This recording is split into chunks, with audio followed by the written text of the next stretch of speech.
এই যে no budget film, এটাকে বলে নো বাজেট ফিল্ম। আচ্ছা, যে পয়সা না নিয়ে ছবি হচ্ছে, আপনি ঠিকই বলেছেন যে আমি বিশ্বাসই করি না নো বাজেট বলে কিছু হ্যাঁ, হয়। কি করে হবে? অসম্ভব ব্যাপার। মানে আমি যদি ধরেও নিই যে ছবি যে করছে, যে পয়সা দিচ্ছে, সে চাইছে না কোনো প্রফিট টফিট, কিন্তু তাহলেও যারা কাজ করছে তাদের পারিশ্রমিক তো লাগবে। হ্যাঁ, এবার ধরুন সে ধরা যাক কেউ পারিশ্রমিক নিল না, কিন্তু আমি তো তাকে খাওয়ালাম, হ্যাঁ, বা ওনারা নিজের পকেট থেকে খেলেন, হ্যাঁ, ওই যে শ্রমটা ওনারা দিলেন তার তো একটা দাম আছে। তার তো দাম আছে। সেটা কি আমি বলবো যে না ফ্রি? ওটা ওই ব্যাপারটা নয় একেবারে। ওটা আমি প্রথম থেকেই ধরে নিয়েছি। আমি কম টাকা দিয়ে করতে পারি এবং লোককে হয়তো লোক কম রেমুনারেশন পাবেন, কিন্তু রেমুনারেশন পেতেই হবে। ওই রকম ব্যাপার নয় যে এবার আমার যদি ধরুন একটু লেটও হয়ে যাচ্ছে, কিন্তু পাবেই, মানে টাকা পেয়েই কাজ হবে। এবার সেটা আমি কি বিকল্প করছি না, ওদের সাথে যাচ্ছি কি যাচ্ছি না, মানে ওই ভাবনা চিন্তাতেই রাজি নই আমি। যেটা রাজি যে আমি স্ক্রিপ্টটা ঠিক করে লিখব এবং সেইটা যাতে প্রপারলি এক্সিকিউটেড হয় সেই চেষ্টাটা করব। এবার তার জন্য টাকা যেখান থেকে জোগাড় করার চেষ্টা করব।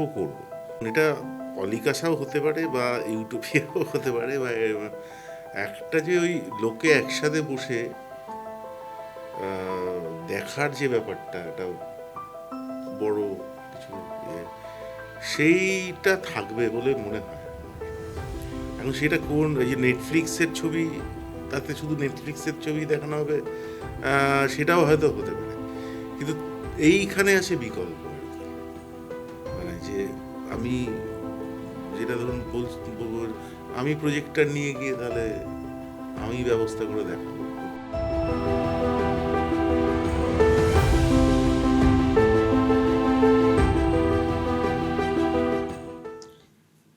নমস্কার, দেখছেন সব প্রশ্ন চলবে।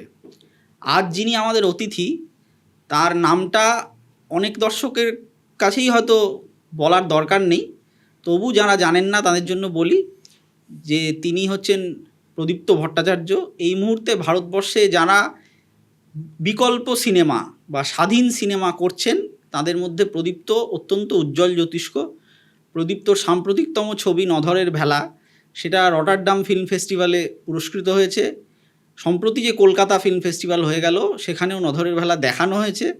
নধরের ভেলা এখনও সাধারণ দর্শকের জন্য মুক্তি পায়নি, কিন্তু নিশ্চয়ই নতুন বছরে মুক্তি পাবে। আমি সেই ভাগ্যবানদের মধ্যে একজন যে নধরের ভেলা দেখেছে। তো সেই ছবির কথায় আমরা অবশ্যই আসবো এই আলোচনায়, কিন্তু আজকে আমাদের আলোচনার যে বিষয়, সেটা মূলত স্বাধীন সিনেমা বা বিকল্প সিনেমা, এবং সেটা কিভাবে তৈরি হয়, প্রদীপ্ত কিভাবে সেটা তৈরি করেন, সেসব নিয়ে আমরা আলোচনা করব। তা দিয়ে আলোচনাটা শুরু করব। প্রদীপ্ত, আপনাকে আমাদের পডকাস্টে স্বাগত। আপনাকে প্রথমেই যে প্রশ্নটা করি সেটা হচ্ছে যে আপনি যদি একটু দর্শকদের জন্য এবং আমারও ধারণা পরিষ্কার করার জন্য একটু বুঝিয়ে বলেন যে এই যে কথাটা, যে স্বাধীন সিনেমা বা বিকল্প সিনেমা, এইটা বলতে আসলে ঠিক কি বোঝায়, বা আপনি নিজে এটা কিভাবে বোঝেন? কারণ হচ্ছে যে স্বাধীন বললেই মনে হয় যে তাহলে একটা পরাধীন সিনেমাও নিশ্চয়ই আছে, বা বিকল্প মানে কার বিকল্প? হ্যাঁ, এইটা যদি একটু বলেন বুঝি। হ্যাঁ, আমি পারতপক্ষে স্বাধীন সিনেমা খুব একটা ব্যবহার করি না কথা, আমি সিনেমাই বানাই, এবং বিকল্প কথাটাও বলি না। সাধারণভাবে চালু আছে কথা কি, যে ইন্ডিপেন্ডেন্ট সিনেমা, মানে স্বাধীন সিনেমা ফিল্ম আর অল্টারনেটিভ ফিল্ম। হ্যাঁ, অল্টারনেটিভ।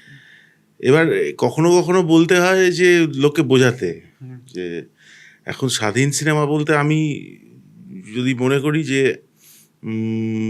কিভাবে বলা যেতে পারে, তাহলে হচ্ছে যে প্রথমত ভাবনা চিন্তার স্বাধীনতা, যে ছবিটা আমি যেরম ভাবছি কোনো কেউ কারোর দ্বারা, ইভেন নিজের দ্বারা হোক, কোনোভাবে বাধাপ্রাপ্ত না হয়ে, ভাবনা চিন্তার বাধা যেরম ভেবেছি সেরমই স্ক্রিনে দেখব।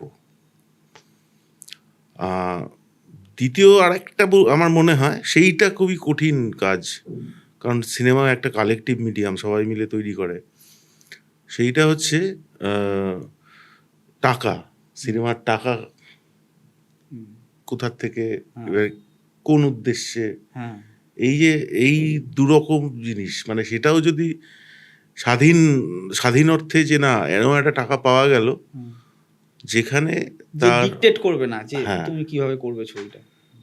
তো সেই জায়গাগুলোকে আমি মনে করছি স্বাধীন এবং অল্টারনেটিভ কথার যেটা বিকল্প যদি বলি, তো সেটা হলে দেখা যাবে যে এক ধরনের ছবি যেটা চলে বা মানে যেটা ধরা যাক যে আমরা সাবান যেরকম কিনি, লাল রঙের সাবান, গোলাপ রোজের মানে গোলাপের গন্ধ বা স্ট্রবেরির গন্ধ, সবুজ রঙের সাবান, বিভিন্ন শেপ, তো এই জাতীয় জিনিস চলে। এবার ধরা যাক যে সাবানের অন্য একটা ফর্ম এলো, একই কাজ করে কিন্তু আর এক রকমের ফর্ম এলো। তো ছবির ক্ষেত্রে কি হয়, ছবি এক ধরনের ভাবে বানানো হয় যে হ্যাঁ এরকম একটা গল্প থাকবে, সেখানে ক্ল্যাশ থাকবে, সেই ক্ল্যাশের পরে একটা পরিণতি তার থাকবে এবং সেইটা যতটা সম্ভব লোকের দর্শকের কাছে গ্রহণযোগ্য হবে এবং তার এবং জন্য তার জন্য কিছু বিনোদনের উপাদান থাকবে। হ্যাঁ, প্রচুর বিনোদনের উপাদান থাকবে এবং তার একটা সেট আছে, মানে হ্যাঁ। যে এইটা একটু গান, এই ধরনের নাচ, অমুক, একটু অ্যাকশন, এই ওই যে যে টেনিদার set, গল্পের মতো, হ্যাঁ, যে হ্যাঁ, তো হিন্দি সিনেমা মানে কি, টেনিদা বলেছিল একটা গল্পে যে দুটো মারামারি সিন থাকবে, তিনটে কান্না, হ্যাঁ, চারটে গান, সিনেমা হয়ে যাবে। হ্যাঁ, তো ওইটারও এখন ওই তখন টেনিদার সময়কার যেটা এখনো ওই জাতীয় একটু একটা অন্যান্য formula উপাদান থাকে একটা। তৈরি হয়েছে, যে ফর্মুলা ভিত্তিক, যে এইটা হলে এটা হয়। তার বাইরে গিয়ে যদি কেউ, যেটা কিনা দর্শকদের অত অভ্যাস নেই সিনেমা এই ছবি যে এরকম, তো সেইটাকে বলা যেতে পারে বিকল্প। এবং তাতে ভাবনা চিন্তাটাও একটু এই যে আমি এই স্বাধীন চিন্তার কথাটা বলছি, মানে আমি যদি সত্যি করেই যে কেউ মানে নিজে যা ভেবেছেন এরকম ছবিটা বানাতে পারেন, তাহলে এটা বিকল্পই হয়ে উঠবে এই বর্তমানে আর কি। তো এইটা বলা যেতে পারে। মানে ছবিটা শেষ পর্যন্ত কি হয়ে উঠলো আপনি বলছেন যে তার উপর নির্ভর করে যে ওটা বিকল্প সিনেমা নাকি মূলধারা, হ্যাঁ, এরকম ভাবনা। হ্যাঁ, মানে মানে আগে থেকে মানে ওইভাবে জ্বর ভাগ করা যায় না যে কিভাবে ছবি না, তৈরি হয়েছে তা দিয়ে নয় ভাগটা, এরকম বলছেন হ্যাঁ, তো? হ্যাঁ, একদমই, মানে কারণ সিনেমা তো একটা এমন একটা মিডিয়াম, যেটা আমার নিজের মতে সেইটা হচ্ছে যে অনেকেই মিলে তৈরি করে, আবার অনেকে মিলে একসাথে বসে দেখে। হ্যাঁ, যদিও এখন ওটিটি বা এই সমস্ত কিছু সিঙ্গেল মানে ইন্ডিভিজুয়াল স্ক্রিনিং এ মোবাইলে দেখছি। অভ্যস্ত হয়ে যাচ্ছেন, কিন্তু তা সত্ত্বেও সিনেমা হলে গিয়ে যে সবাই মিলে একটা বড় পর্দায় গিয়ে দেখা এবং আশেপাশে অনেক মানুষ, একটা অন্ধকার ঘরের মধ্যে শুধু পর্দায় দেখতে পাচ্ছি জিনিসটা, তো সেই জিনিসটা উপভোগ করা এবং সেইখানে গিয়ে এই যে আলাদা বলছি না, যে নিজের মতো করে ভেবে যে ওই গল্পটা বললাম একেবারে যেটা চাইছি, তো সেইটা হলেই সাধারণভাবে বিকল্প হয়ে যায় আর কি। সেটা করা শক্তও বটে। সেটা খুবই শক্ত। আচ্ছা, এই কাজটা সারা ভারতবর্ষেই তো বিভিন্ন জন নিজের মতো করে এই ধরনের ছবি করার চেষ্টা করে।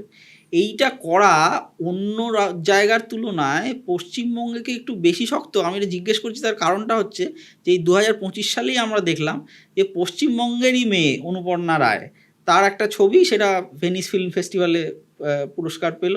তো সে যে ছবিটা বানিয়েছে সেই ছবিটা প্রথমত অনেকে অভিমান করেছে, কেউ আবার একটু অনুপর্ণার কৃতিত্বকে ছোট করার উদ্দেশ্য নিয়েও বলেছে যে এটা নিয়ে বাঙালিরা তো এরকম করার কী আছে, ছবিটা তো বানিয়েছে তো হিন্দিতে। হ্যাঁ, এবং কিন্তু আমি সেটা বাদ দিয়েও বলছি যে ছবিটা পুরুলিয়ার গ্রামের মেয়ে, সে প্রথমে দিল্লি গেছে, মানে তার যে যাত্রাটা আমরা জানতে পেরেছি, সে দিল্লি গেছে চাকরি করতে, তারপর সেখান থেকে সে মুম্বাই গেছে, মুম্বাইতে গিয়ে সে ছবিটা করতে পেরেছে এবং ছবিটা করায় যারা তার পাশে দাঁড়িয়েছেন বলে ছবিটা করা গেছে, তাদের মধ্যে বিখ্যাত নাম বলতে অনুরাগ কাশ্যপ, এই নাম, তারা কিন্তু কেউ তাদের মধ্যে কলকাতার বা পশ্চিমবঙ্গের লোক নয়। হ্যাঁ, তো তার মানে পুরুলিয়া থেকে একজন অন্যরকম ছবি বানালো, তার যাত্রাপথটা পুরুলিয়া থেকে কলকাতার দিকে কিন্তু এলো না, দিল্লি গেল, গিয়ে মুম্বাই চলে গেল, সেখান থেকে ভেনিস চলে গেল।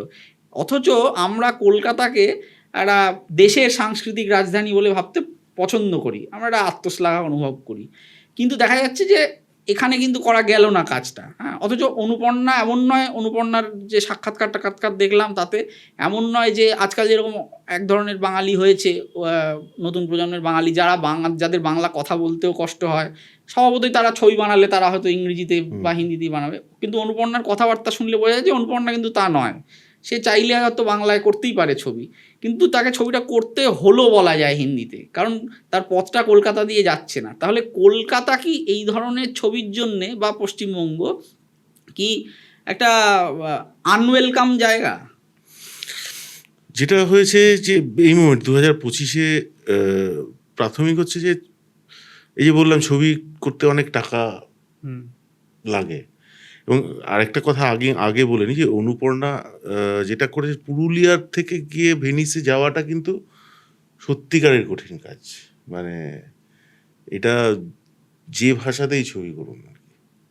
এবং এই মানে ওই যারা বলছেন যে অন্য ভাষায় হিন্দিতে করেছেন ইত্যাদি ইত্যাদি, আমাদের যারা আমাদের 3 নক্ষত্র ছবি যাদেরকে আমরা বলি, সত্যজিৎ, ঋত্বিক, মৃণাল, 3 জনেই কিন্তু হিন্দিতে কাজ করেছেন। হ্যাঁ, তো দেখুন ফিল্ম মেকারদের জীবনটা এরকম যে যারা ফ্রিল্যান্স করেন বা এক তো তাদেরকে ফ্রিল্যান্স বলতে আপনি বলছেন যে কোনো বড় প্রোডাকশন হাউসের সঙ্গে যুক্ত থাকেন না, অত ব্যাকআপ থাকে না ইত্যাদি না, তাদেরকে অনেক কিছু করতে হয়, তাদের জীবনযাপনেরও তো একটা বিষয় আছে। মানে শুধু আমি মহান শিল্প করে চলেছি তা তো পেট চলবে হচ্ছে কি না। করে? তো যে উপায়ে তার কথাটা বলতে পারবেন সিনেমার মাধ্যমে, সে যে ভাষাতেই হোক, সেটা সবসময় ওয়েলকামিং।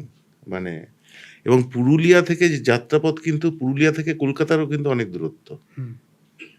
মানে আপনি রাতের ট্রেন হলে সকালবেলায় গিয়ে নামা হয়, এবং ফলত ওখান থেকে গিয়ে ভেনিসের মঞ্চ, এটা অত্যন্ত প্রশংসনীয় এবং কি বলবো, মানে এটার কোনো সমালোচনা হয় না, মানে এটাকে আমাদের সেলিব্রেট করা উচিত।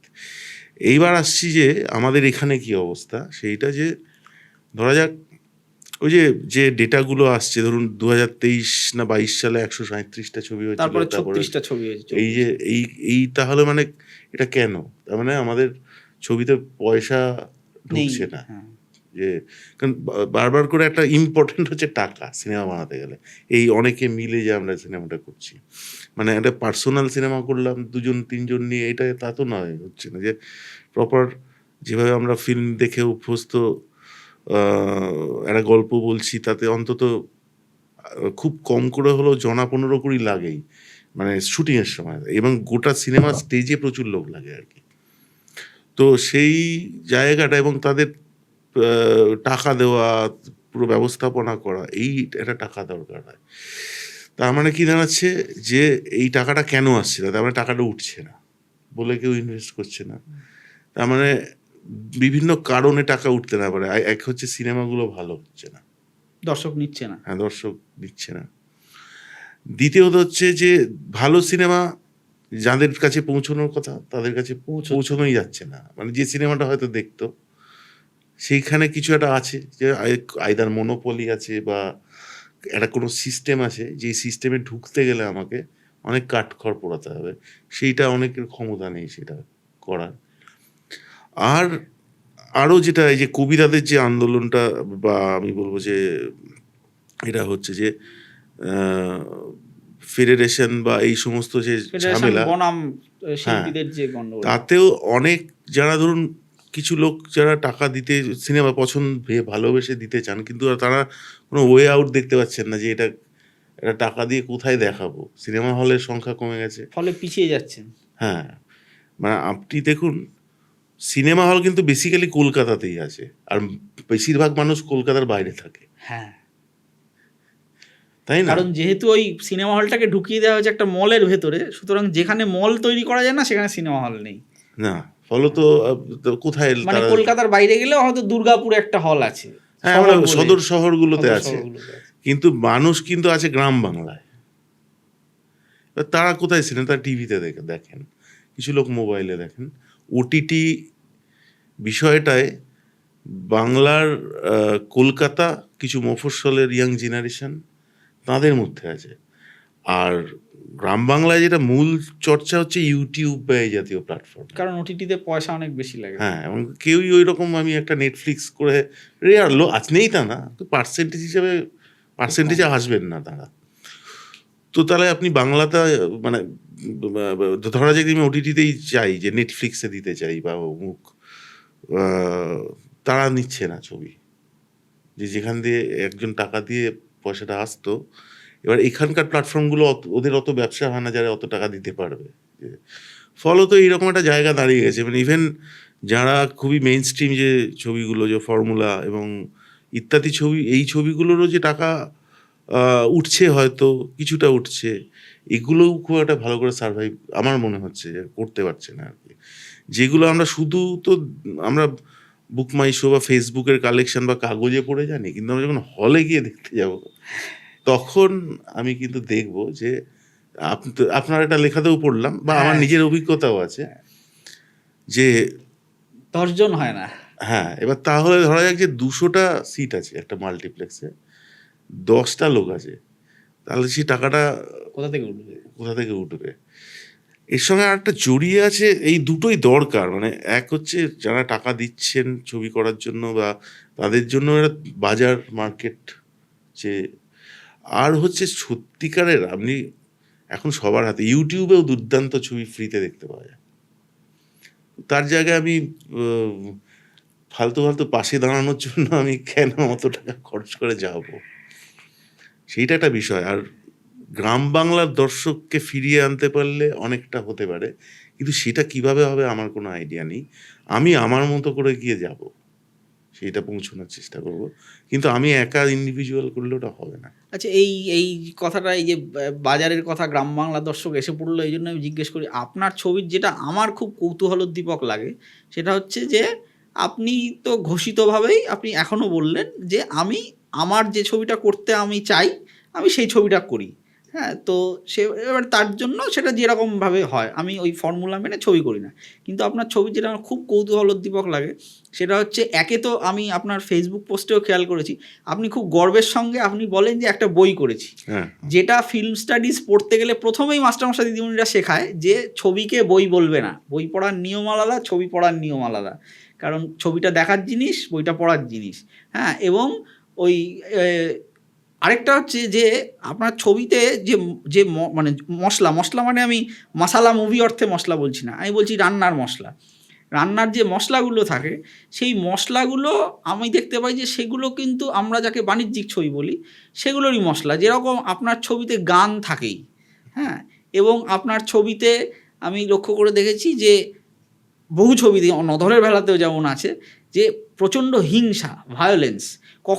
আপনার কোনো ছবিতে সেটা একটা মানসিক স্তরে, সেটা খুব একটা দেখা যাচ্ছে না, কোথাও দৃশ্যতই খুব হিংসা থাকে।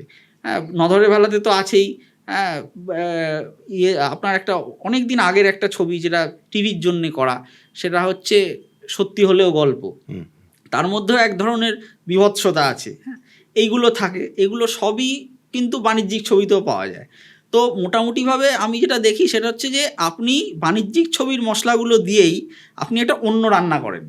হ্যাঁ, তো এইটা যে করেন এইটা কি মানে এটা কি আপনি সচেতনভাবে করেন নাকি আপনার এভাবেই করাটা আসে আপনার ভিতর থেকে? হ্যাঁ, সেজন্য করেন? না, এটা সচেতনভাবে করি না, মানে এটাই আমার ভাল লাগে। এবার এইটা যেভাবে বললেন যে আমি বড়ই হয়েছি ছোটবেলার থেকে, যে এই আমি একটা উদাহরণ দিই যে বোধহয় আলোচনার সুবিধা হবে। সেটা হচ্ছে যে ছবির নায়ক নায়িকার যে ব্যাপারটা, হ্যাঁ, আপনার একেবারে গোড়ার দিকের ছবি যেটা সম্ভবত আপনি তারা মিউজিকের জন্য করেছিলেন, পিঙ্কি আই লাভ ইউ, সেই ছবিটা আমার এই জন্যই একটু বিশেষ করে ভালো লাগলো। সেটা হচ্ছে যে ছবিটার শুরু থেকে ছবির গল্প যেভাবে এগোচ্ছে। আরেকটা জিনিস হচ্ছে যেটা আমি বাণিজ্যিক ছবির সঙ্গে আপনার ছবির মিল পাই, সেটা হচ্ছে সাধারণত বিকল্প ছবি বললেই লোকে, মানে সাধারণ দর্শক, তারা একটু ঘাবড়ে যায়, বাবা দেখবো না, আর স্লো হবে, খুব গম্ভীর হবে, এরকম।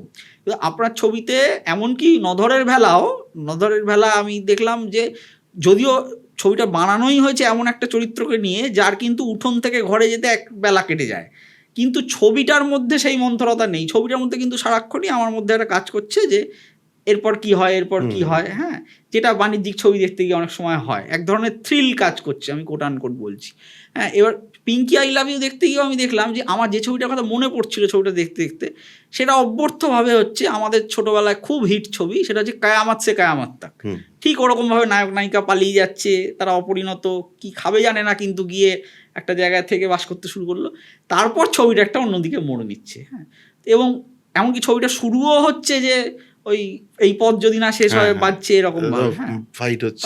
মারামারি হচ্ছে হচ্ছে সমস্ত হচ্ছে, কিন্তু ছবিটার পরিণতিটা অন্যদিকে যাচ্ছে।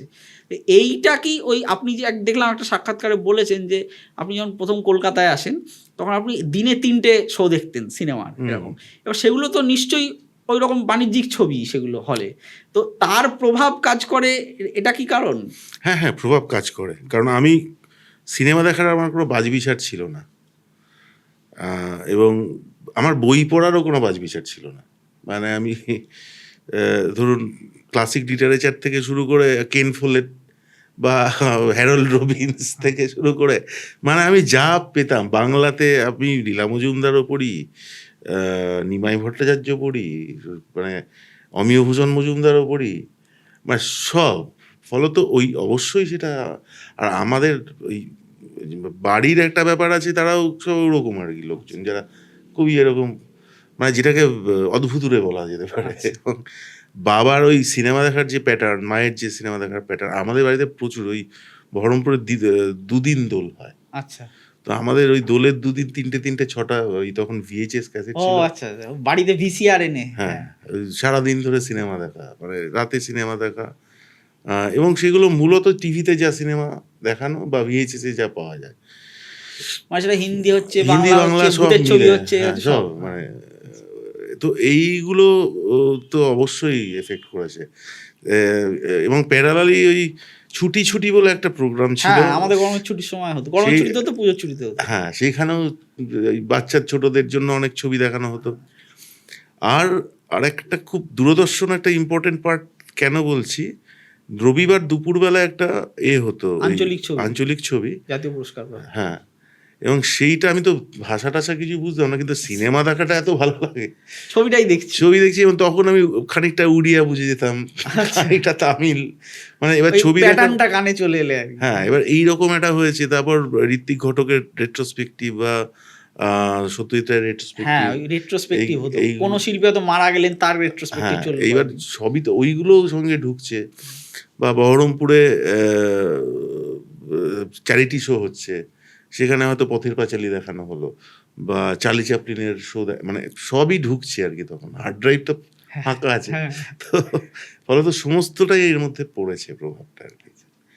তো সেই জন্য মানে আপনি যখন ছবি করেন তখন আপনি এইভাবেই এই যে আপনি যে, আমি এইটা আমার খুব ইন্টারেস্টিং, এটা আপনার কাছে জানতে চাই, এই যে আপনি বলেন সচেতনভাবে যে একটা বই করেছি দেখবেন, হ্যাঁ, এই শব্দটা আপনি কেন ব্যবহার করেন? এই শব্দটা কারণ বেশিরভাগ লোক যারা, তাদেরকে আমি সিনেমা নিয়ে তারা পড়াশোনা করেননি বা করেননি, কিন্তু সিনেমা দেখতে ভালোবাসেন। ইভেন কাল সন্ধ্যাবেলাতেই আমার মানে নধর যে অমিত এবং সায়ন যে রহমানের চরিত্রটা করেছে, বাড়িতে এসছে, বাবার সাথে গল্প করছে, বাবার খুব দেখে খুবই ছবি ভালো লেগেছে।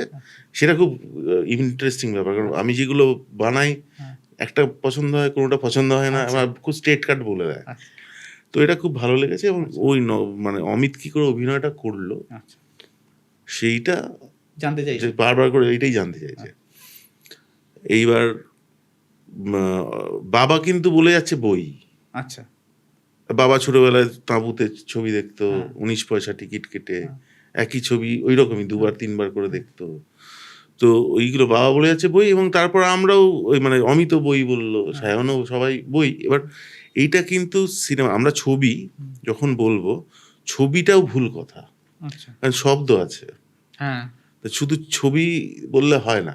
ছবি তখনই বলা যেত সাইলেন্ট এরার ছবিগুলোকে, হ্যাঁ, সাউন্ড এসেছে 1927 সালে, তার আগের যে ছবিগুলো ধরুন, সেই ছবিগুলো যখন নির্বাক ছবি, তখন আমরা ছবি বলতে পারি, পরেরগুলো তো শব্দও আছে, তাহলে আমি কি বলবো এটাকে, ছবি ও শব্দ, হ্যাঁ, তাহলে তো খুব জটিল হয়ে যাচ্ছে, আরো জটিল হয়ে যাচ্ছে। আমাদের বাংলার কি বই কেন এসেছে কথাটা, যে মানে প্রথম দিকে সাহিত্য নির্ভর ছবি বেশি হতো, এবং একটা কথার কথা, শরৎচন্দ্র বা রবীন্দ্রনাথ, চলো একটা বই দেখে আসি, তো এটা আমাদের কথা, মানে জেনারেল কথা লোকজনের, মানে যারা ছবি সিনেমা পছন্দ করতেন, তো তারা বই বললেন, আমি কেন ওটাকে করবো, আমিও ছবিও বলি না তা না, কিন্তু পছন্দ করি। বই বললে হ্যাঁ সবাই বই বলেন, এটা এই কারণে বলি, আর অনেকে অপছন্দ করেন বই শুনতে, সেই জন্য বলি। মানে আপনি বলছেন যে বই বলবো না, এটা বলার মধ্যে এক ধরনের এলিটিজম কাজ করে, হ্যাঁ, একদমই তাই। কিছু দর্শককে বাদ দেওয়ার একটা প্রক্রিয়া হ্যাঁ, কাজ করে, তাই না? খুবই হ্যাঁ। কাজ করে। আচ্ছা, আপনার অনেকগুলো মানে সাক্ষাৎকার পড়ে দেখে যেটা দেখলাম সেটা হচ্ছে যে ওই যেটা বলছিলাম যে আপনি তো আপনার পরিচালক হয়ে ওঠা বা সিনেমার লোক হয়ে ওঠা, এইটার পিছনে অনুপ্রেরণা হিসাবে একটা বড় অনুপ্রেরণা হচ্ছে বাণিজ্যিক ছবিগুলো। হুম। তো সেইগুলো দেখতে দেখতে যখন আপনি ভাবতে শুরু করলেন যে আমি সিনেমা করব, হ্যাঁ, আপনি আলাদা করে এডিটিংয়ের কাজও করেন। হ্যাঁ, তো সেইগুলো করার সময় সিনেমা ব্যাপারটা তার নিজস্ব তো একটা গ্ল্যামার আছে, এবং সিনেমার যে আকর্ষণ, মানুষ বারবার সিনেমা দেখতে চায়, তার একটা অন্যতম কারণই হচ্ছে যে ওটা একটা লার্জার দ্যান লাইফ ব্যাপার, ওর মধ্যে একটা বেশ গ্ল্যামার আছে, এ আছে। কিন্তু আপনি নিজে যখন ছবি করা শুরু করলেন, তখন আপনি যে ছবিগুলো করেন সেগুলো কিন্তু গ্ল্যামারবিহীন ছবি, যদি আমি সেভাবে বলি। এই এই পরিবর্তনটা মানে কি করে ঘটালেন? যে সচেতন, এটা তো আপনাকে সচেতনভাবেই করতে হয়েছে যে আমি ওইরকম ছবি করব না, আমি এইরকম ছবি করব। ওই ছবির প্রভাব থেকে প্রভাব সরিয়ে কিভাবে এই ভাবনাটা এলেন? এইটা শুরু হলো আমার ওই পিসেমশাই আচ্ছা। মারা গেছেন 2016 সালে। আমি কলকাতায় আসার পর তো খুবই একটা একলা হয়ে পড়েছিলাম ইত্যাদি। আমি হাজরা মোড়ে একটা মনোহরপুকুরে একটা মেসে থাকতাম। আচ্ছা। তো সেই সময় পিসেমশাই আমাকে সঙ্গ দিতে মানে আসতে শুরু করেন। পিসেমশাইয়ের সঙ্গে একটা বন্ধুত্ব হয়ে যায়, এবং আমি ওই সেরকম প্রচুর পড়তামও তখন। মানে ওই যেরকম যা পাই পড়ে ফেলি, সারাক্ষণ কলেজ-টলেজ যেতাম না। সিনেমা দেখতাম আর পড়তাম। তো পিসেমশাই আমাকে বিভিন্ন ধরুন রাশিয়ান সাহিত্য বা ফ্রেঞ্চ সাহিত্য, এই সমস্ত কিছু সঙ্গে পরিচয় করাতে শুরু করলেন, এবং ফিল্ম ফেস্টিভ্যালে নিয়ে গেলেন আমাকে আচ্ছা, ছবি দেখাতে। Kolkata film festival. হ্যাঁ, এবং তখন আমি আবার মাল্টিমিডিয়া বলে একটা শুরু করেছে, এবং কম্পিউটারের তখন হ্যাঁ, তখন তো ঢুকছে। খুব চল হচ্ছে। হ্যাঁ। মাল্টিমিডিয়া কোর্স করলাম। তখন আমার মনে হচ্ছে বাহ! এই জিনিসটা খুব চমৎকার। মানে এডিট, অ্যানিমেশন, সাউন্ড-টাউন্ড সব আছে। ওই তখনকার কম্পিউটারে আরকি। তো এই ফিল্ম ফেস্টিভ্যালে ছবিটা আ গুলো দেখতে, দেখতে আমার একটা বড় হলো। তারপর জানতে পারলাম যে ফিল্ম ইনস্টিটিউট আছে। এই সিনেমার পড়ানো এবং এই রূপকলা কেন্দ্রে ঢোকাটা আমার একটা বড়, মানে আমার খুব টার্নিং পয়েন্ট আরকি। যে এই যে চেঞ্জ এবং ইত্যাদি, রূপকলার পড়ানো, রূপকলার পরিবেশ, আ সেখানে ছবি দেখা, আ সারাক্ষণ সিনেমা নিয়ে কালচার, এবং তার আগে অব্দি আমি একটা কিরম ভাসছিলাম, কি করব না করব কিছু বাবাও বুঝতে পারছে না, মাও বুঝতে পারছে না, আমিও বুঝতে পারছি না। এবং পরের পর খারাপ রেজাল্ট হচ্ছে বিভিন্ন যাই করি। এইখান থেকে আমার একটা মানে এই স স দেখলাম আমি সিনেমা এত পছন্দ করি, আর আমি সিনেমার এতেই ঢুকলাম। এইটা আমার মন পুরো একদম কমপ্লিটলি চেঞ্জ করে দিল। তখন আমি এই যে ছবিগুলো আরকি, যে আ মানে সেই অন্য অর্থে একটা ছবিও বাণিজ্যিক হয় নয়, এটা, হ্যাঁ। তো এতটা এক্সপোজার, এবং সেইগুলো এবার আমি সাংঘাতিক শুরু করলাম দেখতে আরকি। মানে এবং কনস্ট্যান্ট ছবি, মানে সেই সময় আমার আরকি। ওইটা একটা বড়, এবং আমাদের যারা টিচার, আ আমাদের স্টুডেন্টরা,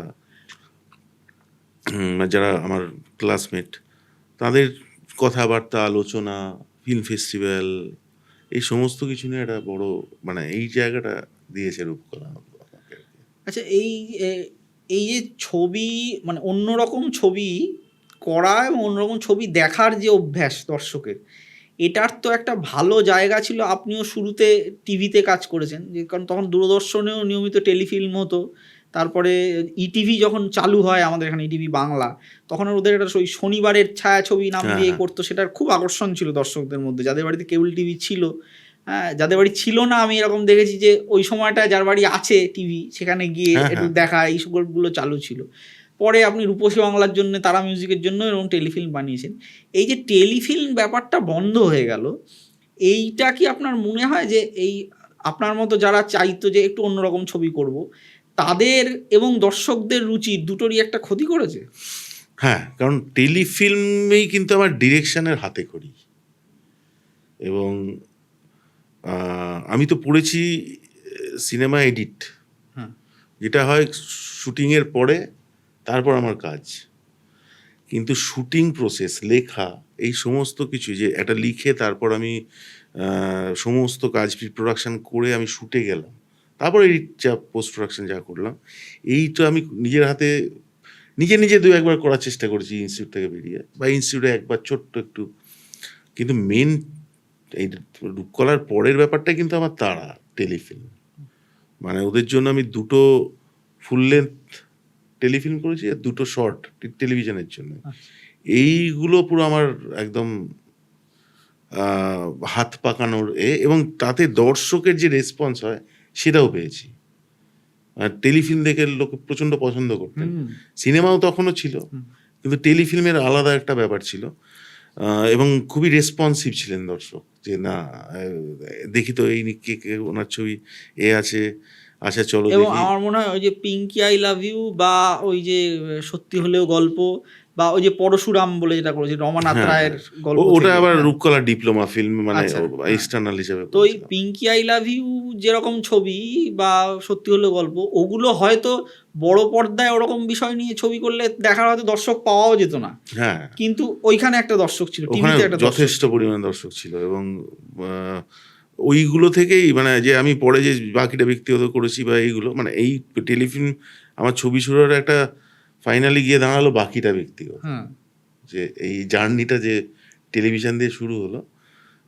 কারণ গল্পটাও আমি বাকিটা ব্যক্তিগত টিভির জন্যই ভেবেছিলাম। ও তার কারণ আমি এরকম একটা গল্প ভাবছি, প্রডিউসার পাবো না, এত কম টাকা পাবো, টেলিফিল্মে অনেক কম টাকা থাকতো, তাহলে আমি এমন একটা ফর্ম নেব যে ফর্মটাতে আমি এই খরচেই এই গল্পটাই করতে পারি, এরকম একটা ভাবনা থেকে আমি ওই বাকিটা ব্যক্তিগত ফরমেশনের ফলত এর সঙ্গে টিভি জড়িয়ে আছে। তারপর যখন ওনাই বললেন তুই ছবিটা কর, তখন আমি আবার আরো বড় করে ইত্যাদি করে ভাবলাম। তো অবশ্যই মানে এই টেলিফিল্ম খুব ইম্পর্টেন্ট, জরুরি বিষয় আমার। এবং ঘটনাচক্রে সেই সময় আমার কিছু যে দর্শক যারা মানে আমার ছবি ভালোবাসেন, তারা এখনো আছেন, আচ্ছা এবং ফলত তারা আমার খুব বড় জোর আর কি। আচ্ছা, তাহলে আমি এটা আপনার থেকে জানতে চাইবো যে এই টেলিফিল্মের চলটা এইটা বন্ধ হয়ে গেল কেন? মানে এটা যদি কেউ বলে যে মানে মেগা সিরিয়ালের জনপ্রিয়তা, হ্যাঁ, কিন্তু যখন আপনি ওই তারার জন্য টেলিফিল্ম করছেন বা রূপসী বাংলার জন্য টেলিফিল্ম করছেন, তখন তো 24 ঘন্টার চ্যানেল শুরু হয়ে গেছে, তার মানে তখন তো মেগা সিরিয়ালও চালু হয়ে গেছে, কারণ প্রথম বাংলা মেগা সিরিয়াল তো জননী, হ্যাঁ, তারপর থেকে তো তারপরে ওই দূরদর্শনে তখন রমরম করে জন্মভূমি চলছে, তাহলে মেগা সিরিয়ালও দেখছিল দর্শক, টেলিফিল্মও দেখছিল, তাহলে এই যে মেগা সিরিয়ালই রয়ে গেল, টেলিফিল্ম বন্ধ হয়ে গেল, এইটা কি কারণে হলো? আপনি যেহেতু তখন টিভির সঙ্গে যুক্ত ছিলেন সেই জন্য।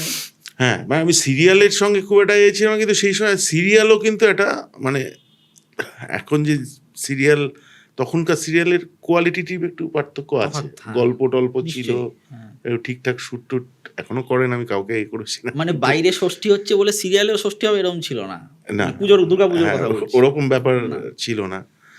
আর অত চ্যানেল ছিল না, আর সারাক্ষণ মেগা সিরিয়াল হতো না, মোবাইল ছিল না, মোবাইল ছিল না, তো যার ফলে মানে মোবাইল ছিল কিন্তু এরকম স্মার্টফোন না, ছিল না। স্মার্টফোন ছিল হ্যাঁ, না, যে ওই হ্যাঁ স্মার্টফোন ছিল না যেখানে আমি অনেক কিছু দেখতে হ্যাঁ। পারি।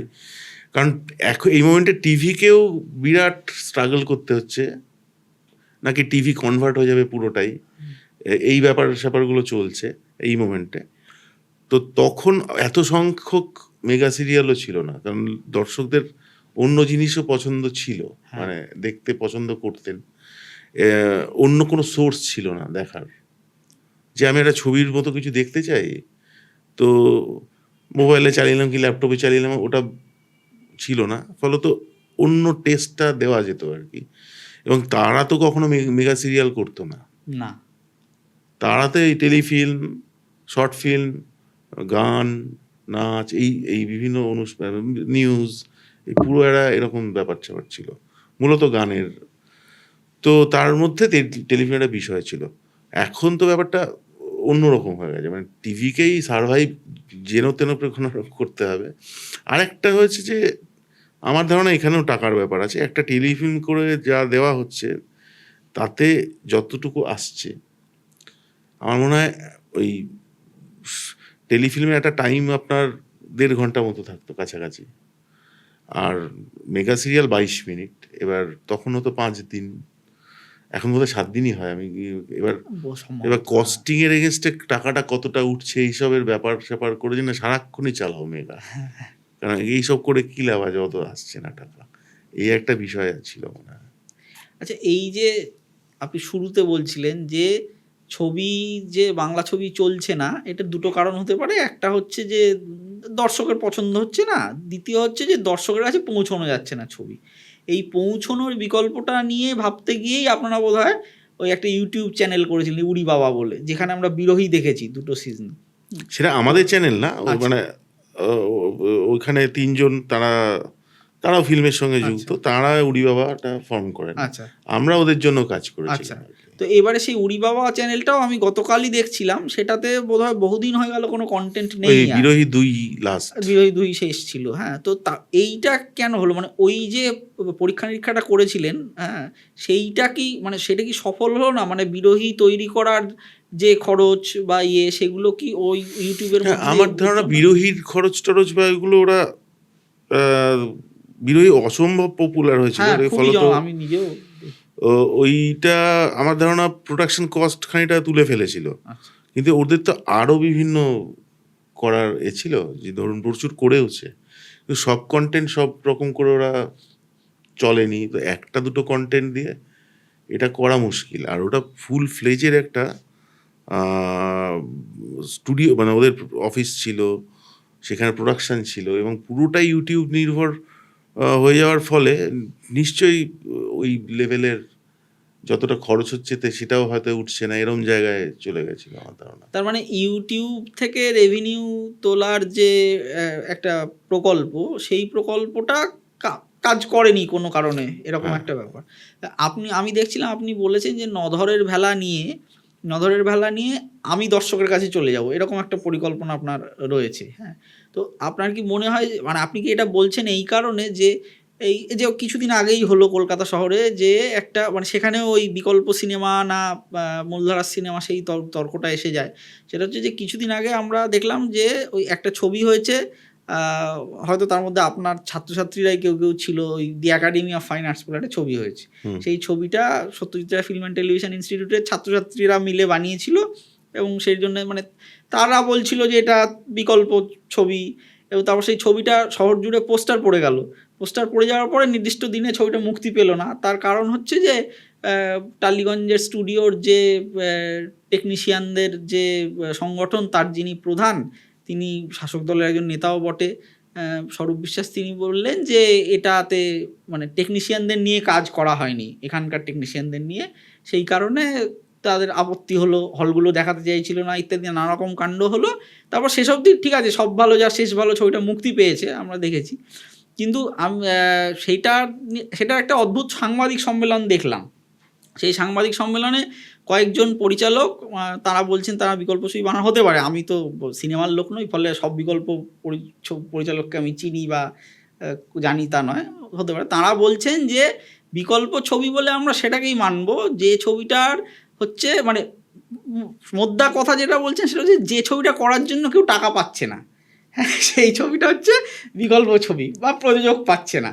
হ্যাঁ, তো কিন্তু যার প্রযোজক আছে যে ছবির, হ্যাঁ, যে একটা বেশ শাঁসালো প্রযোজক আছে, টাকা পয়সা দিয়েছে, হ্যাঁ, সেইটা বিকল্প ছবি হতে পারে না। এবং সেইটা বিকল্প ছবি না হলে তাহলে এই যে স্টুডিও সিস্টেমের যে নিয়ম, সেই স্টুডিও সিস্টেমের নিয়ম মেনে টেনে করতে হবে। হ্যাঁ, তো এবারে আমার প্রশ্ন হচ্ছে, আপনিও কম বাজেটেই ছবি করেন, হ্যাঁ, খুব বিরাট বাজেটের ছবিটা তো আপনি কোনোদিন করেননি, এবং সেরকম ছবি করা আপনার লক্ষ্যও নয়। হ্যাঁ, তো যত কম বাজেটের ছবিই করুন, যদি আপনি 5 লাখ টাকা দিয়েও একটা ছবি করেন, সেটাও তো কেউ একটা দিচ্ছে, হ্যাঁ, সে তো প্রযোজকই হলো।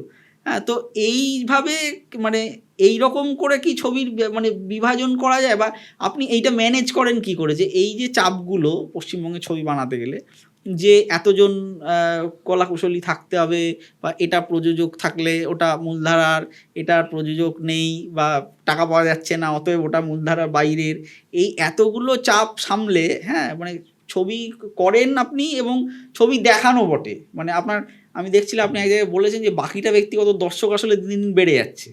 হ্যাঁ, তো এইটাকে আপনি কি মানে কিভাবে সামলান, এবং ভবিষ্যতে যদি এরকম কোনো সমস্যা হয় আপনি ছবি করতে গিয়ে, যে বলছে যে না এরমভাবে ছবি করলে চলবে না, ওরমভাবে ছবি করতে হবে, হ্যাঁ, এটাকে আপনি কিভাবে দেখেন এই সমস্যাগুলো? না, এটা বিকল্পটা বা মানে আমি যেটা মনে করি যে কোনো কিছু বিকল্প ব্যাপারটাই গন্ডগোলের আর কি। আচ্ছা। এবার কেন এই যে নো বাজেট ফিল্ম, এটাকে বলে নো বাজেট ফিল্ম, আচ্ছা।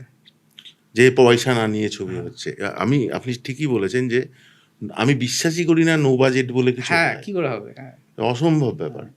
মানে আমি যদি ধরেও নিই যে ছবি যে করছে, যে পয়সা দিচ্ছে, সে চাইছে না কোনো প্রফিট টফিট, কিন্তু তাহলেও যারা কাজ করছে তাদের পারিশ্রমিক তো লাগবে। হ্যাঁ, এবার ধরুন সে ধরা যাক কেউ পারিশ্রমিক নিল না, কিন্তু আমি তো তাকে খাওয়ালাম, হ্যাঁ, বা ওনারা নিজের পকেট থেকে খেলেন, হ্যাঁ, ওই যে শ্রমটা ওনারা দিলেন তার তো একটা দাম আছে। তার তো দাম আছে। সেটা কি আমি বলবো যে না ফ্রি? এটা ওই ব্যাপারটা নয় একেবারে। ওটা আমি প্রথম থেকেই ধরে নিয়েছি। আমি কম টাকা দিয়ে করতে পারি এবং লোককে হয়তো কম রেমুনারেশন পাবেন, কিন্তু রেমুনারেশন পেতেই হবে। ওই রকম ব্যাপার নয় যে এবার আমার যদি ধরুন একটু লেটও হয়ে যাচ্ছে, কিন্তু পাবেই, মানে টাকা পেয়েই কাজ হবে। এবার সেটা আমি কি বিকল্প করছি না, ওদের সাথে যাচ্ছি কি যাচ্ছি না, মানে ওই ভাবনা চিন্তাতেই রাজি নই। আমি যেটা রাজি যে আমি স্ক্রিপ্টটা ঠিক করে লিখবো এবং সেইটা যাতে প্রপারলি এক্সিকিউটেড হয় সেই চেষ্টাটা করব। এবার তার জন্য টাকা যেখান থেকে জোগাড় করার চেষ্টা করব। আমি যে ধরনের ছবি বানাই, আমি তো এরম ছবিও করছি, যে চেষ্টা করছি, ছবিটা তৈরি হবে কিনা জানি না, যে আমার দেখেছেন তাদেরকে সিনেমাতে, নিলয় এবং সোহম, ওদেরকে নিয়ে আমি একটা ছবি অনেক দিন, বছর 2-2.5 হয়ে গেল। সোহমের একটা আইফোন আছে, আমি ক্যামেরা নিয়ে যাই, আচ্ছা, ওদের একটা লাইন বলে দেওয়া আছে, একটা ফিকশনাল লাইন, এবার চলো তোমরা করো, আমি ক্যামেরা করি। এবার এটা নিয়ে করেই মানে ওরা যাচ্ছি। ওদের মতো করে যাচ্ছে, হ্যাঁ, আর সেটা শুধু শুট করা হচ্ছে। হ্যাঁ, আমি বলছি এইটা করো, ওই চলো দুর্গাপুজো হচ্ছে, ঢুকে পড়ো, এবার এইটা নিয়ে কিছু কথাবার্তা বলো, এই লাইনে কথা বলো।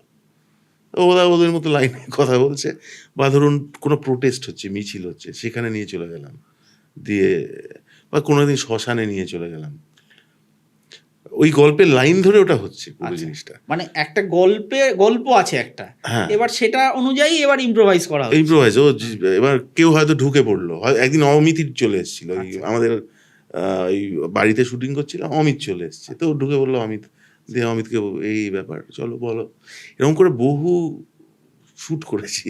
ছবিটা যা দেখা যাক তৈরি হয় কিনা ফাইনালি, কিন্তু এটারও তো একটা বাজেট আছে।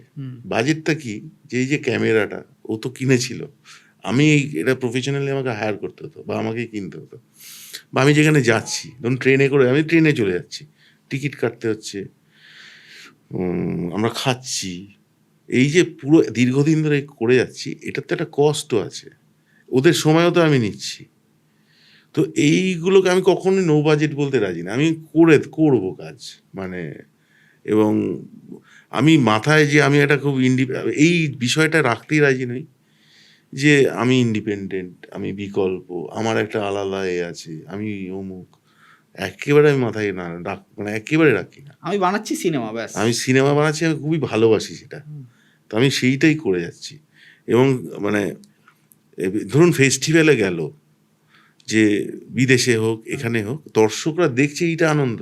আমার কিন্তু বিদেশে যাওয়া বা কোথাও কোনটা পুরস্কার পেলো কিনা, আমার মানে এটা দিয়ে যদি প্রডিউসারের টাকাটা খানিক ফেরত আসে, তাতে সেইটা আমার ইম্পর্টেন্ট ব্যাপার।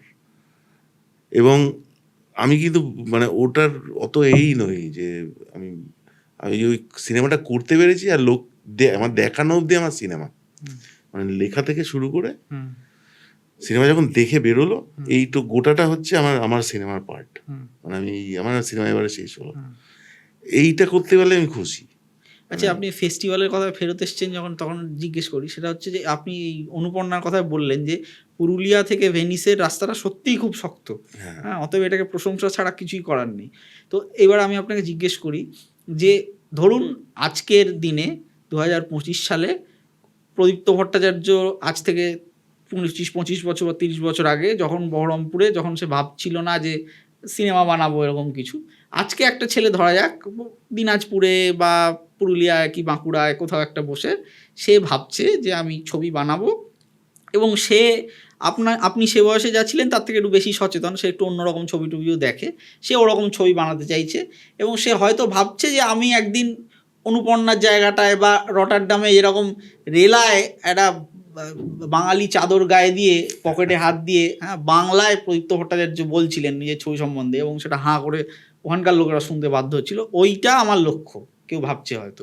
তাহলে তার যাত্রাপথটা কীরকম, মানে এই ফেস্টিভ্যালের যাত্রাপথটা কীরকম, এটা যদি একটু বলেন। মানে কারণ এইটা কিন্তু আমাদের এখানে ওই মনে আছে আমি যখন স্কুলে পড়তাম আমার এক সহপাঠী, সে একটু কয়েক বছর ফেলটেল করেছিল, আমার থেকে একটু বয়স বেশি, তার একটু সুন্দর চেহারা ছিল, সে পালিয়ে চলে গেছিলো, ওটা অনেকেই যেত তখন যে বোম্বে যাবো হিরো হব।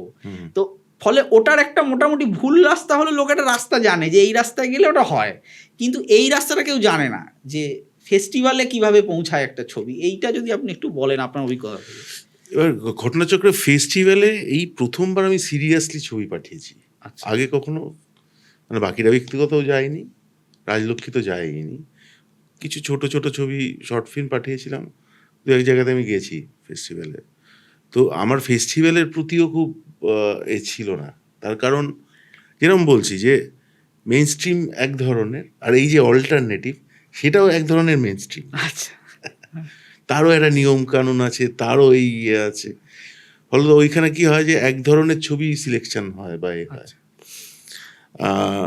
এইবারের ফেস্টিভ্যালে যেটা হলো যে ওই যে ভদ্রলোক কিউরেটার রটারডামের, উনি আমাকে 2019-এ খুঁজে বার করেছেন। আচ্ছা।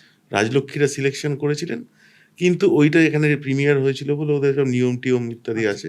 তারপর মানে আগে প্রিমিয়ার হয়ে যাওয়া ছবি ওখানে যাবেন এরকম নিয়ম হ্যাঁ, আছে। তারপর ইন্টারনেটে বেরিয়ে গিয়েছিল আর কি। ও সেটাও চলবে না। হ্যাঁ, এইবার এইসব করে ওরা খুবই মনোযোগ দিয়ে, এবার তারপরের বছর আবার বলেছিল, মানে 21-এ, 20-তে কোভিড হয়ে গেছিলো, ওই 21-22 উনি রেগুলার যোগাযোগ রাখতেন, ইভেন বললেন বিরোহিতা দাও, আমার একটা সিরিজ এখন আমরা রিলিজ করবো ইত্যাদি করতে করতে আবার উনি 23 সালে শেষে যোগাযোগ করেন, আপনি মিস্টার ভট্টাচার্য কিছু করছেন?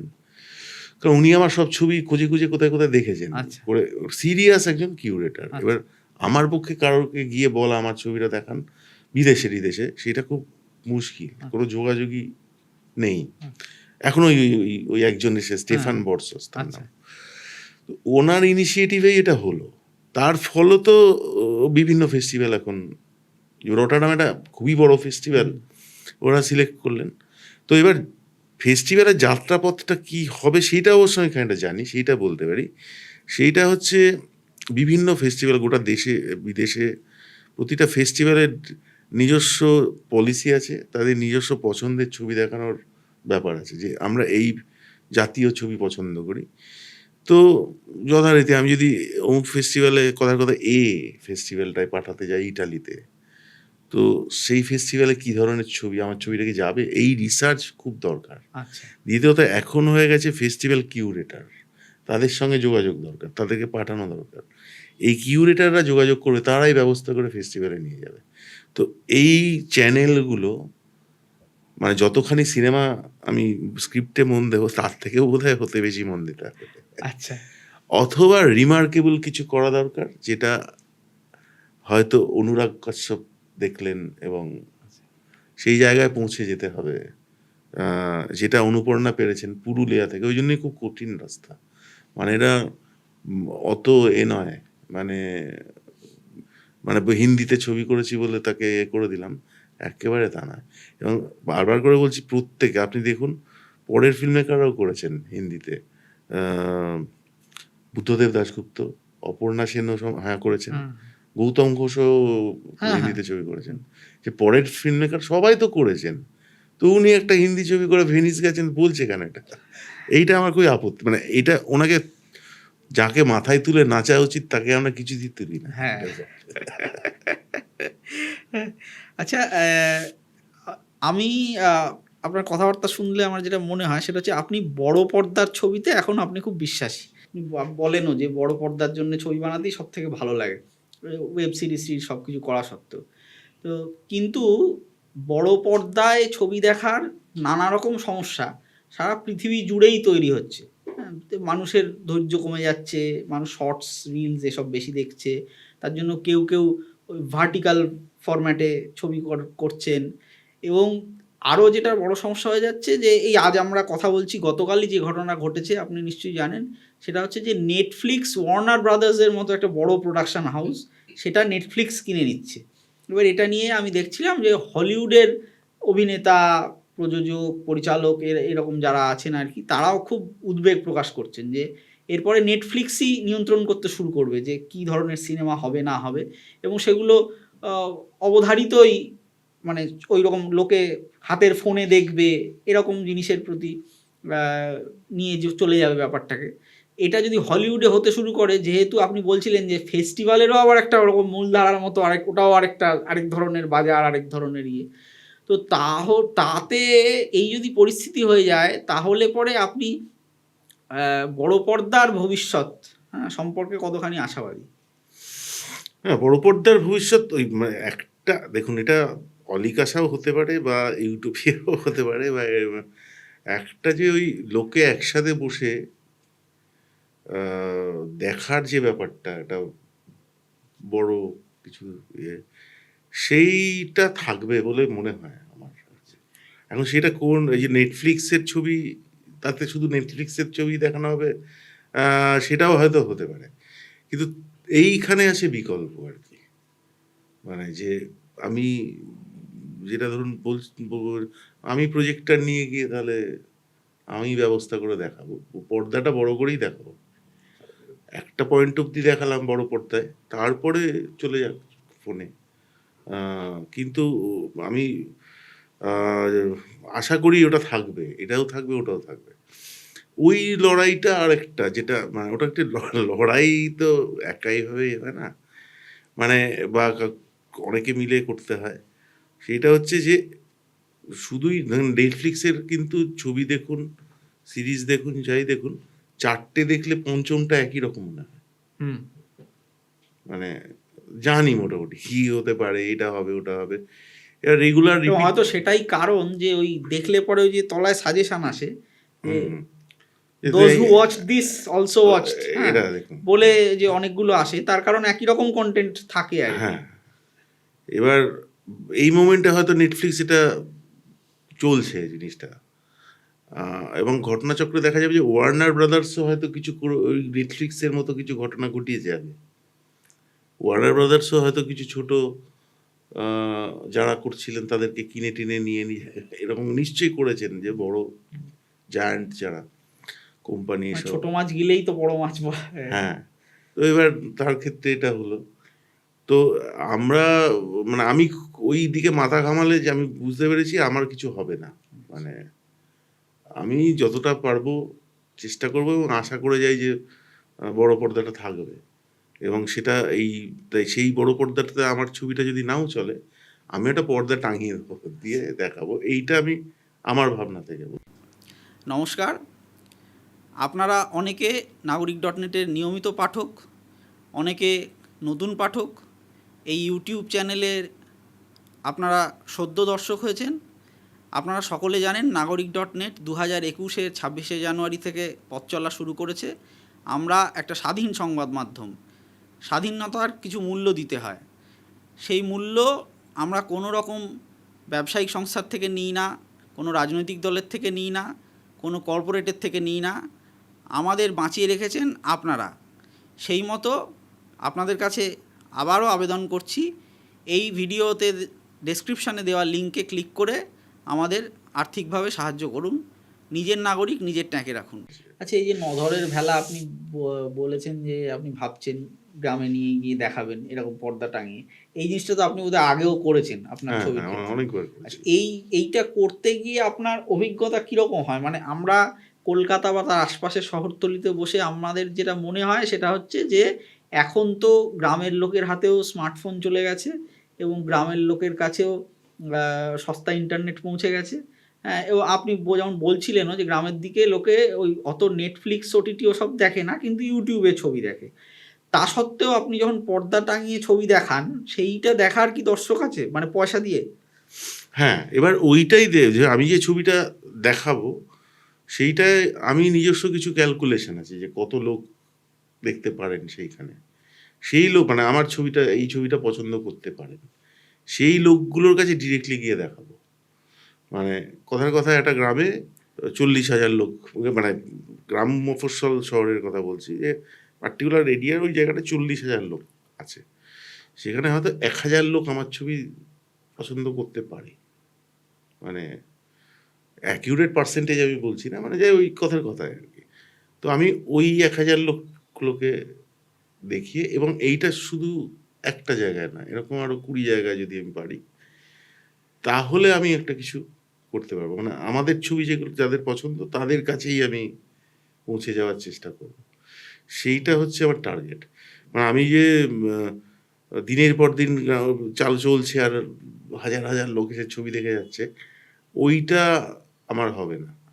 আমার ছবিটা ওরকম নয়। মানে হ্যাঁ ফলত যারা আমার ছবি এই ছবিটা পছন্দ করবেন তাদের কাছে পৌঁছে যাওয়ার চেষ্টা করবো, তাতেও অনেকটা, মানে আমাদের জনসংখ্যা নেহাত কম না, হ্যাঁ ফলত 1%-এর 1% এলেও আমার অনেকটা হয়ে যাবে। তো ওই ভাবেই ভাবছি আর কি। আচ্ছা, ছবি তৈরির সময় আপনার যে গল্পগুলো, আপনি যেহেতু আপনার মাথায় এটা সবসময় থাকে যে আমার কিছু দর্শককে দেখাতে হবে, এবং আপনি ওই শুটিংও করেন, আপনি গ্রামের দিকের গল্প দেখান, এমনকি বিরহীটাও এমন একটা গল্প ছিল, ওটা আমার খুব আলাদা করে এই জন্য উল্লেখযোগ্য মনে হয় যে আহ, আমরা এমনিতে বলার সময় লেখার সময় খুবই ক্ষোভ প্রকাশ করি যে এই দেখো আমাদের এখানে কত ভালো ভালো রাজনৈতিক ছবি হয়েছে, এখন আর রাজনৈতিক ছবি হয় না। অথচ বিরোহীটা খুবই রাজনৈতিক ছবি, একেবারে পশ্চিমবাংলার গ্রামের রাজনীতি তুলে ধরা হয়েছিল, এবং আপনি গ্রামের গল্পই দেখিয়ে যাচ্ছেন। মানে গ্রাম তো আর সেই গ্রাম নেই, আর ছায়া সুনিবিড় শান্তিনীড় ছোট ছোট গ্রামগুলি, বদলে যাওয়া যে গ্রাম সেই গ্রাম আপনি তুলে ধরেন আপনার ছবি। নধরের ভেলাতেও সেটা চমৎকারভাবে আছে। তো এটা কি আপনার তখন কি মাথায় ওইটা কাজ করে যে এই যে যে যে দর্শকদের আমি দেখাতে চাই ছবিটা, এটা সেই তাদের গল্প বলছে, মানে তারা এই গল্প এই ছবির চরিত্র তাদের মতো লোকেরা, এই জিনিসটা কি কাজ করে? মানে ওই যে সার্কাসটা দেখানো হয়েছে নাধরের ভেলায়, সার্কাস দেখতে যে লোকগুলো আসে, আপনার ছবি নিয়ে আপনি ওই লোকগুলোর কাছেই যাবেন।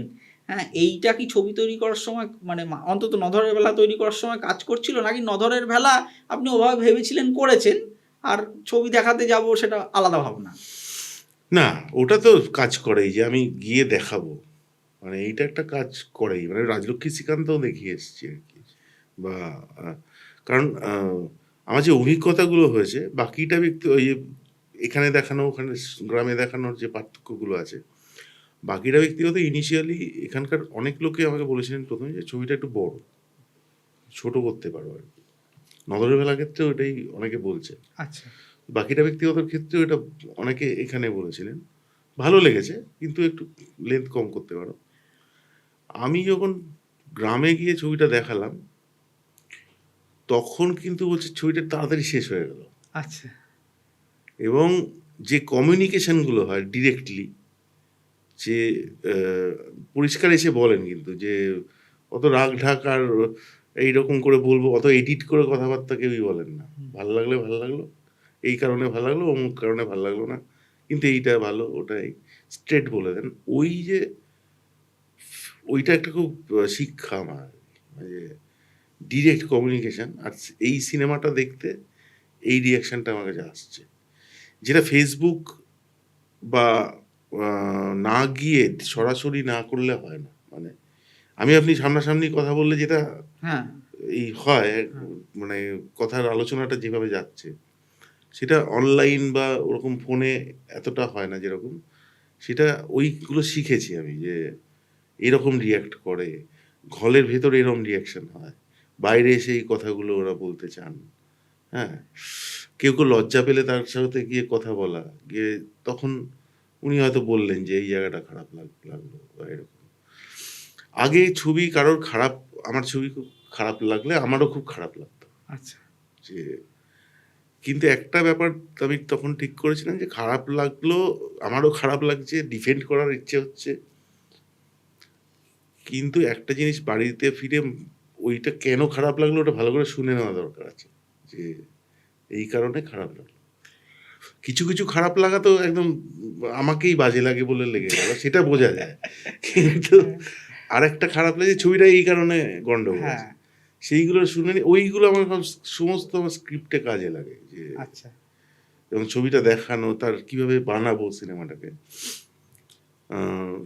এক্ষেত্রেও যে ধরুন একটা 3 ঘন্টার ছবি, এবার সেইটা, এই ছবিটা এতদিন পরে আমি কেন করছি, কারণ প্রথমে যখন লোককে শোনাতাম সেই বহুকাল আগে, মানে স্ক্রিপ্টটা শোনাতেন?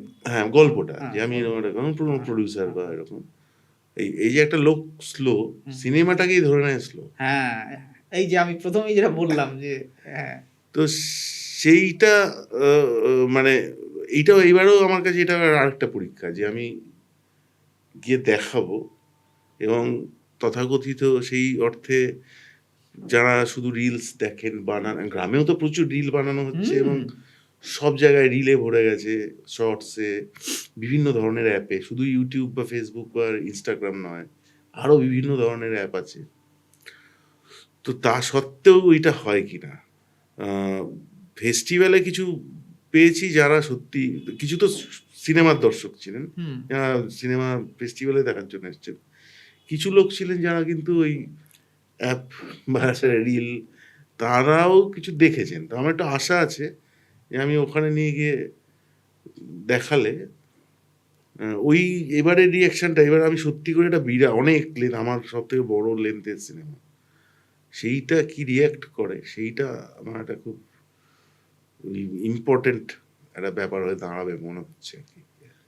এইটা বলে আপনি আমাদেরও এক ধরনের, আমাদের মধ্যে এক ধরনের আগ্রহ, উৎকণ্ঠা এরকম তৈরি করে দিলেন। আমার একটু বেশি, যেহেতু আমি ছবিটা ইতিমধ্যে দেখে ফেলেছি। আমি নিশ্চয়ই ছবিটা আ সেই জন্য শেষ প্রশ্নটা এটাই থাকবে যে আপনি তো গ্রামে নিয়ে গিয়ে পর্দা টাঙিয়ে দেখাবেন তো বুঝলাম। কিন্তু এগুলো কলকাতা শহরতলির আশেপাশে যারা আছে, তারা তথাকথিত বড় পর্দা, যেটা সিনেমা হল যেগুলো আছে আরকি হাতে গোনা, সেইগুলোতেও নধরের ভেলা দেখানোর কোনো পরিকল্পনা কি রয়েছে? কলকাতাতেও পর্দা টাঙিয়ে দেখাবো, আচ্ছা, মানে আমি এবারে পুরো চেষ্টা করব সব জায়গাতে পর্দা টাঙিয়ে দেখাতে, শুধু আচ্ছা, গ্রাম আচ্ছা। বা মফস্বল নয়, মানে আপনি কলকাতা। এই মাল্টিপ্লেক্সের যে চক্কর, আপনি তার মধ্যে যাবেনই না বলছেন? হ্যাঁ, আমি চেষ্টা করব না যেতে। আচ্ছা। মানে আমরা ছবি বানিয়েছি, হুম, আহ, যে সেন্সরশিপে দিয়েছি, সেই সেন্সরশিপ আমরা পেলে পাস। আমরা যে কোনো জায়গায় আমি ছবি দেখাতে পারি।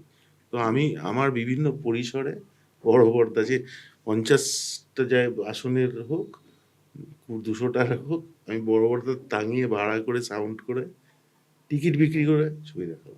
বাহ!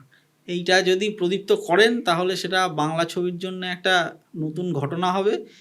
ইতিমধ্যেই 'নধরের ভেলা' ছবিটা আমি দেখেছি বলে দর্শকদের উদ্দেশ্যে বলতে পারি যে 'নধরের ভেলা' ছবিটাই বাংলা ছবির পক্ষে একটা নতুন ঘটনা, আমার নিজের ধারণা। আমি জানি না ফিল্ম বোদ্ধারা কী বলবেন। প্রদীপ্ত অবশ্য ইতিমধ্যেই বারবারই বলেছেন দর্শকদের কথা। প্রদীপ্তর ফিল্ম বোদ্ধাদের কথা আলাদা করে বলেননি, এবং প্রদীপ্ত এটাও বলেছেন যে প্রদীপ্ত ইচ্ছা করেই যারা বই বললে রেগে যায় তাদের রাগানোর জন্যই বই বলেন। হ্যাঁ? তো 'নধরের ভেলা' বইটা আপনাদের ভালো লাগুক, হ্যাঁ? আহ, যখন আসবে এইটা কামনা করি, এবং প্রদীপ্তকে এখানে আসার জন্যে অনেক ধন্যবাদ। সব প্রশ্ন চলতে থাকবে, প্রশ্ন চলতে থাকবে। আপনারা এই ভিডিও ভালো লাগলে লাইক করবেন, কমেন্ট করবেন, শেয়ার করে বন্ধুদের জানাবেন, আমাদের চ্যানেল সাবস্ক্রাইব করবেন। নমস্কার। নমস্কার। আমিও নাগরিক একটা চমৎকার পত্রিকা, আমি তো সাবস্ক্রাইবও করি, এবং প্রতীক এবং যারা নাগরিকের টিম, সবাইকে ধন্যবাদ জানাই যে আমাকে এখানে ডেকে কথা বলতে দেওয়ার জন্য। এবং আমি বিভিন্ন পডকাস্টই দেখি নাগরিকের, খুবই চমৎকার হয়। ধন্যবাদ।